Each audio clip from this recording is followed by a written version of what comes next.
Ok, alors on se retrouve cette fois-ci pour un tuto dédié à la photographie de portraits en studio. Alors je vais effectivement aborder dans ce tutoriel exactement toutes les étapes que je mets en place à chaque fois que je me retrouve en studio pour des portraits comme celui que vous voyez maintenant à l'image. Alors j'ai décidé en réalité de commencer le tuto par la fin et donc par l'image finale qu'on va réaliser ensemble et en fait passer par toutes les étapes de retouche. Alors pour celui qui a envie de commencer par le studio, je l'invite tout de suite à faire un saut au niveau des fichiers et de tout de suite sélectionner l'étape du studio. Pour les autres, effectivement, je propose de commencer par la retouche. Donc on va voir nos images brutes. Là, en l'occurrence, on voit une image qui est finalisée, à peu de choses près en fait. Elle est presque image def, on va dire. Donc j'ai vraiment changé pas grand-chose en réalité, mais bon. Ça permet de voir un petit peu ce qu'on va mettre en image aujourd'hui. Effectivement, j'étais parti sur l'idée d'un portrait en noir et blanc. Et donc, c'est ce que j'ai à la fin. J'ai aussi gardé une version couleur. Je vais vous la montrer tout de suite. Voilà. Et donc, en fait, pourquoi faire ce choix de commencer par la fin? Eh bien, simplement parce que c'est une prise de vue assez complexe au niveau de la lumière. Enfin, complexe, oui et non. Mais pour faire ce genre d'image, effectivement, vous allez voir qu'on travaille avec des sources bien spécifiques qui permettent de faire une zone de lumière très très limitée autour du sujet. Dès qu'il va se déplacer un petit peu soit à gauche, soit à droite, il ne sera plus dans la lumière. Donc, tous les faisceaux de lumière convergent vers un seul et même point et c'est donc le sujet. Et donc, l'idée pour moi de commencer par la fin en vous montrant les images def, en fait, eh bien, en fait, je me dis simplement que ça va vous permettre peut-être d'appréhender la suite du tuto quand on sera en studio et que je vais vous montrer les placements de lumière, la prise de la mesure avec la cellule. Vous allez voir que je vais venir vraiment ici, littéralement dans la nuque avec ma cellule dirigée vers l'arrière. Même chose de l'autre côté, même chose sur le visage, etc. Et même chose pour le réflecteur dans les yeux. Quand je vais effectivement séquence par séquence vous expliquer et vous montrer en studio comment tout cela est fait, le fait d'avoir déjà eu ce regard sur l'image finale va probablement vous permettre d'intégrer les choses un petit peu différemment. Puisque un des points sur lesquels j'attire votre attention en tout début de tuto pour la partie du studio, c'est que il est très important, je pense, d'arriver en studio avec une idée précise de l'image que vous voulez avoir au final. Et donc, c'est un petit peu ce que je fais maintenant. Moi, quand je suis rentré en studio et que j'ai fait cette image-là, je suis rentré en studio en ayant déjà à l'esprit exactement cette image-ci. Donc, je savais ce que j'allais faire. Dans votre cas, effectivement, comme on va rentrer en studio, vous n'avez pas effectivement, vous allez voir au pas à pas comment je construis la lumière et ça c'est intéressant, mais vous n'avez pas une idée précise de ce que je veux mettre en lumière. Tandis qu'en vous montrant, en vous présentant l'image que j'avais en tête et donc en fait l'image finale, effectivement quand on va être en studio et qu'on va mettre en place les sources les unes après les autres, je pense que ça va effectivement vous aider à mieux comprendre en fait ce qui se passe. Donc voilà, je propose qu'on passe tout de suite dans Lightroom. Et la première chose peut-être que je vais faire, c'est vous présenter notre modèle. Alors il s'agit de Brahim Rashiki, donc, qui est danseur et chorégraphe. C'est un ami d'enfance, donc ça m'a permis effectivement de le photographier, on va dire, un petit peu à n'importe quand par rapport à sa carrière. Quand je dis danseur et chorégraphe, c'est assez drôle. On va aller voir un petit peu ce qui se passe sur Google. Donc, Brahim Rashiki. Et alors là, quand on met les images, on voit que le pauvre, je ne sais pas, a été effectivement associé beaucoup à Madonna. Parce qu'en fait, il est chorégraphe et donc il a vécu à Los Angeles pendant plusieurs années et il a chorégraphié notamment pour Madonna, mais aussi énormément d'autres artistes comme Janet Jackson, Michael Jackson. Voilà, il a vraiment eu des collaborations avec les plus grands.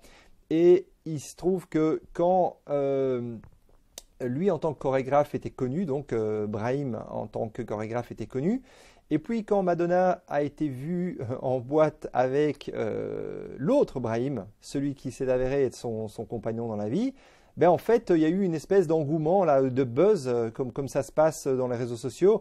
Et en moins de 24 heures, les photos de Brahim se sont retrouvées partout sur Internet.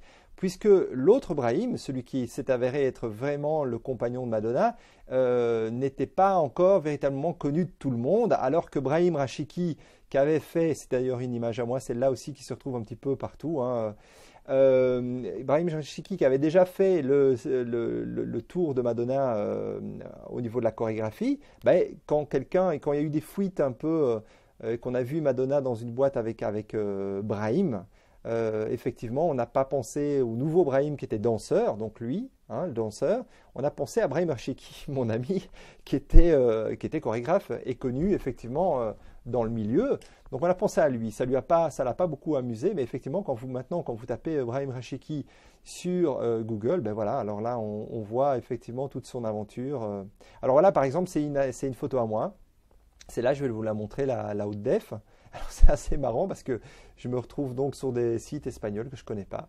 Voilà, donc là c'est un petit article donc, où ils disent donc, le nouvel amoureux de Madonna, ce qui était tout à fait faux en fait, hein, on est en 2010. Et donc effectivement ils ont illustré ça avec des images qu'ils ont trouvées sur internet hein, de Brahim, et notamment une image à moi. On va regarder d'ailleurs ces images qui sont très chouettes. Voilà. C'est vraiment un performeur, hein. C'est un chorégraphe, un danseur de talent, mais effectivement un chorégraphe et il sait absolument tout faire. Il sait absolument tout faire. Là sont d'autres images que j'ai fait avec lui à Los Angeles, sur un toit. Je vous expliquerai, je pense que je ferai un tuto où je mettrai en image des choses comme ça.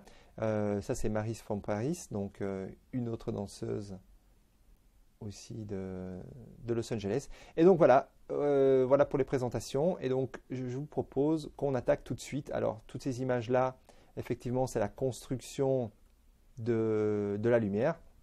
Vous allez le suivre tout à l'heure, on va le faire vraiment au pas à pas. Et donc là, j'ai travaillé donc avec l'Hazelblad moyen format. Donc vous voyez là, effectivement, la qualité du piqué, c'est vraiment, vraiment très impressionnant. Ok. Donc j'ai fait déjà ma petite sélection ici, effectivement. Je ne sais pas si c'est celle-là que j'utilise au final. Non, vous voyez, c'est pas celle-là. Il y en a quelques-unes qui me plaisent en fait. On va en choisir une, on va attaquer. Voilà, c'était celle-là. Ok, alors effectivement, beaucoup d'entre vous utilisent Lightroom. Et je pense que c'est d'ailleurs une bonne idée pour des retouches. Moi, je préfère toujours Photoshop. Alors, ce qui est important aussi, si vous le verrez dans le tuto en studio, c'est ma façon effectivement de diriger le modèle.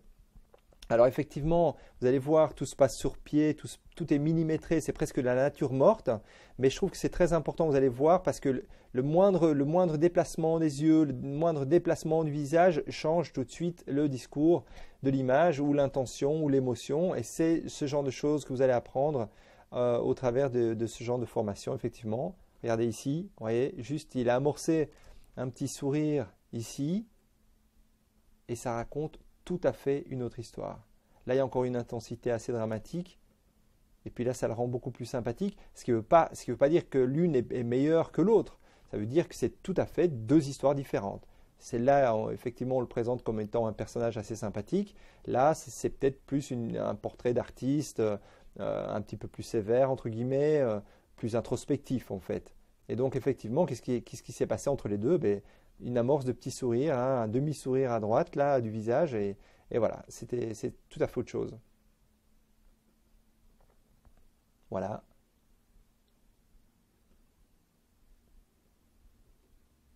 La même chose, hein. Qu'est-ce qui s'est passé? C'est uniquement le déplacement des yeux. Et ça, on va voir ça tout à l'heure. Vous voyez mon réflecteur, c'est pour ça que j'attire l'attention là-dessus parce que voilà, ce réflecteur apporte vraiment beaucoup. Et là, vous voyez que j'ai mon petit éclat dans l'œil auquel je tiens pas mal. Et là, on l'a pas. On l'a pas parce que simplement, il a bougé les yeux. Et donc, les yeux sont un petit peu plus fermés. Et du coup, je ne récupère pas mon éclat dans l'œil. Vous voyez, ici, je l'ai. Même chose ici, vous voyez. Alors, effectivement, je suis à 5-6, hein, donc ça ne pardonne pas. C'est là où je suis net. Et là où je suis pas net, je suis pas net. Et c'est effectivement ce que je voulais, hein. Je ne voulais pas du tout de profondeur de champ. Donc là, je suis ici, hein, sur la base du nez, on va dire. Et alors, mes yeux sont flous. Heureusement, ce n'est pas le cas dans tous les cas. Toutes les images ne sont pas floues. Voilà. Alors, je n'utilisais pas l'autofocus, hein. Hasselblad a effectivement un autofocus. Je n'utilisais pas du tout. Ok, ouais, de nouveau, hein. Là, qu'est-ce qui s'est passé? Ben, vraiment, juste une question de cadrage. Elle est assez jolie, celle-là. Ok, on va commencer par celle-là. Ouais. Bon, après, ouais, ok, on va faire celle-ci. Ça me plaît bien. Ok, alors, effectivement, bon, il y a pas mal de trucs qu'on peut faire dans Lightroom, hein. Alors, un truc qui fonctionne pas mal maintenant, qui est assez branché, on va dire, c'est jouer sur la clarté. Effectivement, c'est l'espèce de truc magique qui, en 2 clics, effectivement, transforme une image. On va le faire juste pour le constater. Effectivement, je vais vous montrer comment y arriver d'ailleurs dans Photoshop. Oui, voilà. Alors, moi, je trouve que c'est le genre de truc qui fonctionne très bien pour des images web. Pour du print, vous voyez, ça va faire monter plein de détails, plein d'informations qu'on n'a pas spécialement envie. Ou alors, on va préférer faire cet effet-là après la retouche. Comme ça, on part d'une image qui est effectivement, parce que ce plugin, cet effet clarté, lui, il va en fait contraster énormément de choses en fait. Il va rendre les choses beaucoup plus crisp en fait, beaucoup plus sharp. Effectivement, on l'utilise comme on l'utiliserait dans Photoshop, qui s'appelle le high pass en fait, qu'on va voir tout à l'heure. Et il rend les choses beaucoup plus électriques, beaucoup plus sharp, vous voyez. Mais effectivement, il va sharper tout. Ça veut dire que la moindre imperfection dans la peau, le moindre bouton, le moindre poil, effectivement, mais tout va être rendu beaucoup plus apparent. Si je remets ça à 0, vous voyez, c'est beaucoup plus soft. Et là, si je le pousse à 100%, vous voyez ce qui se passe. Tout devient effectivement beaucoup plus contrasté. Alors, ça peut être utile, effectivement, ça peut donner un look très sympa, je trouve. Donc, je ne suis pas du tout occupé de dire que la clarté, c'est pas bien. Mais je pense qu'il faut l'utiliser avec une certaine parcimonie et probablement, effectivement, préférer d'utiliser ce genre d'effet après avoir complètement nettoyé la photo. À savoir que par exemple dans ce cas-ci, moi j'aurais éliminé ces rides là sur le front puisqu'elles prennent la lumière latérale, donc du coup elles deviennent très marquées, vous voyez, ça fait vraiment une ligne noire. Donc j'aurais préféré probablement d'abord estomper cette ride, ok, et puis après venir avec la clarté. Donc mais tout ça on va probablement le faire en live. Alors une autre facette de ce tuto, c'est que comme je pense l'avoir déjà dit dans le tuto que j'ai fait sur la vidéo, donc le tuto sur apprendre à filmer avec le DSLR, ce genre de choses qu'on va faire maintenant, donc la retouche, c'est vraiment le genre de choses que je fais bien souvent le soir en écoutant de la musique avec le casque et puis je pars dans des recherches en fait. Par contre, vous voyez qu'effectivement mon image de base, puisque là on est encore dans les héros, hein, c'est des points FFF, donc les points FFF sont effectivement les points, les fichiers RAW générés par l'Hasselblad. Et en fait, on se rend bien compte que techniquement, il y a du boulot. Donc techniquement, effectivement, au niveau de l'exposition, il n'y a rien à changer, hein. Vous voyez, j'ai rien changé, tout est à 0, les contrastes, absolument tout est à 0. Vous voyez, on peut passer d'une image à l'autre, j'ai encore rien fait. Et donc, effectivement, et c'est ça que je vais mettre effectivement en avant dans la formation à proprement parler pour la partie studio, c'est que je vais vous inviter à finaliser la photo au maximum à la prise de vue. Ce qui va permettre de sublimer l'image en retouche, mais pas de fabriquer l'image en retouche. Beaucoup de jeunes photographes, par exemple, et c'est certainement dû à l'avènement du digital, pensent leurs photos en fonction de la retouche. C'est-à-dire qu'ils vont être beaucoup moins exigeants par rapport à la construction de la lumière en studio ou en extérieur, peu importe. Ils vont être beaucoup moins exigeants par rapport à la réalisation de la lumière en amont, en se disant ça on va changer en retouche, ça on va changer en retouche. En définitive, je trouve que la retouche effectivement est un fantastique outil. Je ne suis pas du tout occupé de dire qu'il ne faut pas l'utiliser, au contraire, j'utilise systématiquement moi aussi. Mais je dis simplement que si vous partez d'une image qui tient déjà la route parce qu'elle est bien construite au niveau technique, eh bien en fait la seule chose que vous allez faire, d'abord vous allez passer beaucoup moins de